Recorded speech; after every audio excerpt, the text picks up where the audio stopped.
Assalamualaikum warahmatullahi wabarakatuh. Perkenalkan, nama saya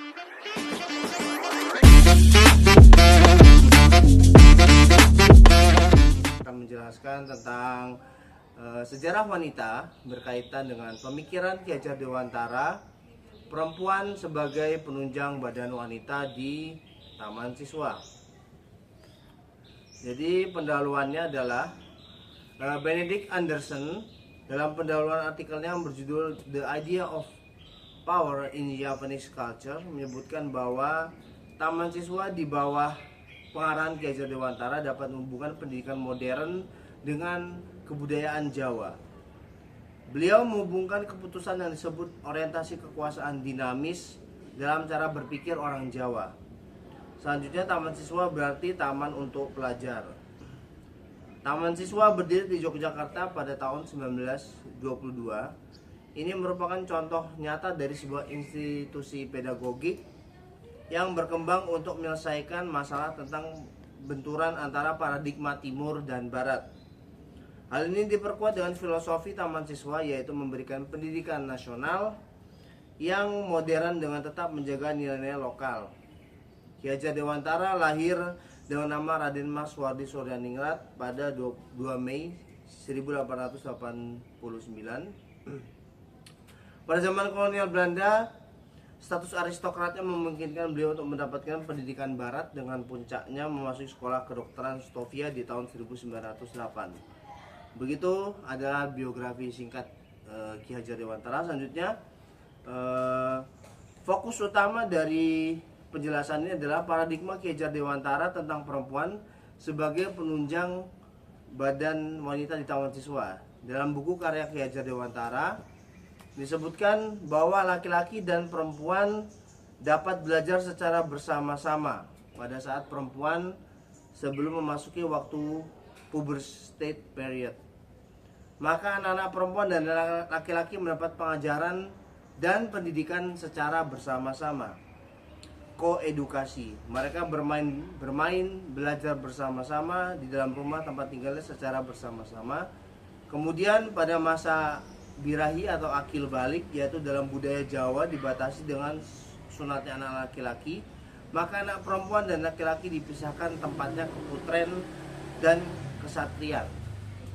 Namun mereka masih dapat bermain seperti biasa. Jika waktu sudah malam, berpisahlah.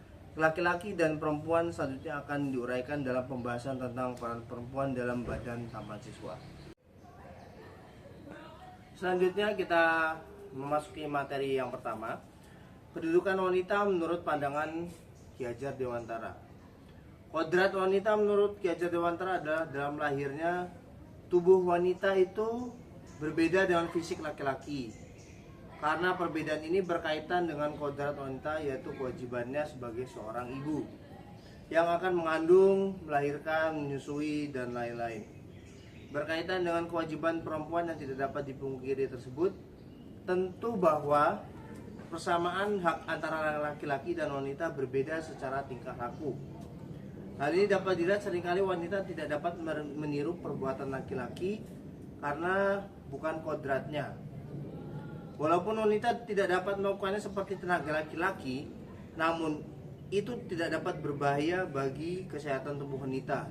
Jelaslah bahwa tingkah laku, perbuatan, dan pekerjaan tidak seharusnya ada persamaan antara wanita dan laki-laki. Menurut Ki Hajar Dewantara bahwa siapapun wajib empati terhadap keperluan wanita. Harus mengingat kodratnya wanita, niscaya dia akan mengetahui mana yang baik dan buruk.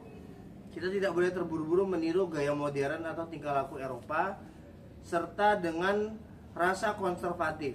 Namun sesuaikan segalanya dengan keadaan dan alam kodratnya. Persamaan antara laki-laki dan wanita yang pasti dan harus berlaku itu persamaan hak dan persamaan derajat, bukan persamaan sifat hidup atau penghidupannya. Selanjutnya kita memasuki materi kedua, perempuan di Taman Siswa. Ki Hajar Dewantara mengatakan pentingnya budaya lokal dan juga mengadaptasi pendidikan barat untuk pengembangan identitas nasional. Dalam membahas organisasi itu mungkin menarik khususnya bagi para pembaca perempuan untuk mengetahui bahwa Taman Siswa menjamin kedudukan yang benar-benar setara bagi para anggota perempuan. Pertama-tama ditetapkan bahwa selain anggota perempuan yang dipilih untuk memimpin lembaga tersebut dalam keadaan normal, juga harus ada seorang perempuan yang mewakili wanita taman siswa, perkumpulan guru perempuan ditambah istri guru laki-laki. Anggota tambahan ini dipilih secara keputusan oleh kelompok perempuan. Lebih jauh lagi, semua kasus perilaku tidak pantas pengangkatan guru perempuan dan penetapan standar moral harus tunduk pada keputusan wanita taman siswa. Menurut Ki Hajar Dewantara, masalah kependidikan wanita sangat diutamakan di taman siswa. Hal ini tercermin dari rencana kerja sebagai berikut. Sebisanya, taman siswa harus menyediakan ruang wismarini, yaitu tempat keputren yang harus dipergunakan untuk pondok guru dan juga murid wanita, di mana dapat diusahakan segala perbuatan dan pekerjaan yang berkaitan dengan hidup dan penghidupan seorang wanita. Di dalam kelas diusahakan adanya murid wanita untuk belajar dan diajarkan secara bersama dengan anak laki-laki, koinstruksi dan koedukasi. Selanjutnya, oleh karena itu dalam pendidikan di taman siswa mengenal berbagai aturan yang sesuai dengan aturan yang dibuat oleh Ki Hajar Dewantara dalam karya beliau sebagai berikut. Yang pertama, sampai umur 14 tahun koedukasi dan koinstruksi, yaitu pendidikan dan pengajaran bersama-sama laki-laki dan perempuan. Banyak orang yang mengkhawatirkan ini menjuruskan kepada hal-hal yang tidak baik. Namun hal ini dapat menumbuhkan pergaulan yang sangat selaras naturalistik. Selanjutnya, banyak peraturannya sampai dari 1 sampai 12.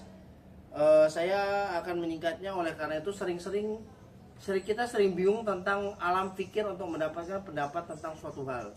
Maka perlu untuk meluaskan pandangan kita dan multi perspektif dengan berdasarkan kodrat dan juga menyesuaikan dengan budaya dan juga contoh serta syarat dalam adat istiadat rakyat kita.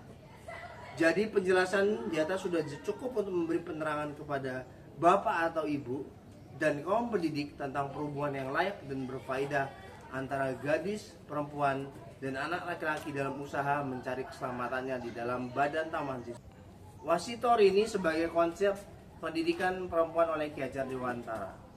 Sekolah taman siswa mendukung sikap positif terhadap agama dan negara bangsa yang bertujuan untuk mengintegrasikan beragam latar belakang etnis dan budaya ke dalam kerangka pendidikan yang kohesif. Prinsip yang digunakan dalam taman siswa adalah wasitorini. Wasitorini sebagai konsep dasar kemandirian dan kesusilaan cukup fleksibel dalam penetapan mengikuti perkembangan masyarakat, khususnya hubungan antara perempuan dan laki-laki yang memungkinkan adanya kebebasan dalam musyawarah dan berserikat. Hal yang ini membuat perlunya ditanamkan penggunaan hak dan kewajiban yang seimbang dengan status yang diemban. Ki Hajar Dewantara telah menciptakan sebuah karya berjudul Wasitorini, sebuah nasihat ditujukan kepada kaum wanita. Dalam syair Wasitorini secara jelas disebutkan tentang hak dan kewajiban seseorang pada hakikatnya tidak dapat dipisahkan dan harus seimbang. Selanjutnya, isi dari Wasitorini tentang perjuangan kemerdekaan wanita dan kesetaraan ke gender dengan tetap berpegang teguh pada budaya asli dan norma ketimuran atau norma kesusilaan. Setelah ini akan dijelaskan isi dari Wasitorini sebagai berikut. Yang pertama, hendaklah seorang wanita selalu menjaga norma kesopanan dan kesusilaan, menjaga diri dan kehormatannya. Wanita tidak suka diperlakukan semena-mena, bisa mengendalikan diri.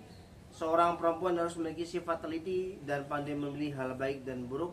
Dan yang terakhir, wanita wajib memiliki kecerdasan cipta, rasa, dan karsa susila dalam budaya ketimuran. Hal yang keputusan garis bawahi adalah lewat Wasitorini, Ki Hajar Dewantara menitipkan pesan pendidikan untuk perempuan baik saat masa beliau masih hidup hingga masa depan. Wanita memang harus tetap memiliki kemerdekaannya untuk bersikap dan menyikapi tanggung jawabnya yang harus disesuaikan dengan norma ketimuran supaya mampu menyeimbangkan antara hak dan kewajiban untuk menjaga keabadian yang dititipkan kepadanya. Jadi kita sudah berbicara panjang mengenai kedudukan wanita dalam pandangan pemikiran Ki Hajar Dewantara, ada sebagai penunjang badan wanita dan wasitor ini sebagai nasihat yang diberikan oleh Ki Hajar Dewantara, dan kita sampai kepada kesimpulan yang yaitu pemikiran Ki Hajar Dewantara mengenai perempuan dalam pendidikan di taman siswa menekankan pentingnya keseimbangan antara hak dan kewajiban. Ia berpendapat bahwa meskipun perempuan memiliki hak yang setara dengan laki-laki, terdapat kodrat biologis dan tanggung jawab sosial yang membedakan peran keduanya. Dalam pendidikan taman siswa yang mengadopsi sistem koedukasi hingga usia tertentu di mana anak laki-laki dan perempuan dapat belajar secara bersama-sama sebelum akhirnya dipisahkan saat memasuki usia pubertas untuk menjaga norma kesopanan dan adat keturunan. Dalam sistem kehidupan pendidikan taman siswa, perempuan diberikan peran aktif dalam organisasi termasuk dalam pengambilan keputusan yang berkaitan dengan moralitas pengangkatan guru perempuan serta peraturan perilaku taman siswa juga menyediakan fasilitas khusus bagi perempuan seperti Wisma Rini untuk memastikan mereka mendapatkan pendidikan dan pelatihan yang sesuai dengan kebutuhan hidupnya. Hal ini menunjukkan bahwa Ki Hajar Dewantara berusaha menjamin pendidikan yang inklusif bagi perempuan tanpa mengabaikan norma dan budaya yang berlaku dalam masyarakat. Konsep pendidikan perempuan dalam pemikiran Ki Hajar Dewantara juga dituangkan dalam wasitor ini yang menekankan pentingnya norma kesusilaan, kehormatan dan keseimbangan antara kebebasan serta tanggung jawab perempuan dalam masyarakat. Dengan demikian, pemikiran Ki Hajar Dewantara tidak hanya memperjuangkan kesetaraan dalam pendidikan, tetapi juga menanamkan nilai-nilai budaya agar perempuan dapat menjalankan peran mereka secara harmonis dalam keluarga dan masyarakat di masa yang lalu, masa sekarang, dan masa yang akan datang. Itulah yang dapat saya sampaikan, dan kurangnya mohon dimaafkan. Wabillahi taufiq wal hidayah. Wassalamualaikum warahmatullahi wabarakatuh.